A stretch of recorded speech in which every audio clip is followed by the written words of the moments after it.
What's up mga idol? So for today's video ay samahan niyo ako na samahan natin si Moji Denso Appliances na kumuha ng kanyang AX payout.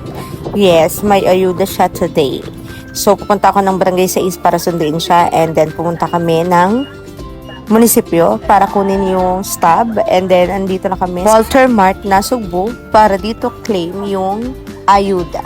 Ayan yung first batch, ipinasok na sila na para bang ang happy ng mga face nila kasi kukuha sila ng ayuda from AX. Big thanks to AX dahil sa kanilang paayuda. And nakita nga natin yan si Mami Wendy dahil sinamahan niya ang kanyang mother na kumuha ng ayuda. And then tinawag na nga si Mother Earth. Mabilis lang, pagkapasa ng papel, bigay ng 300,000 pesos.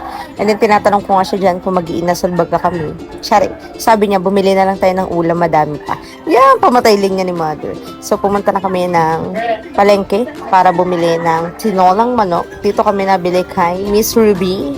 Yan, dyan kami nabili lagi ng baboy at manok. And then pumunta na rin kami ng isdaan para bumili ng isda para sa kanyang alagang sito. That's all for today's. Bye!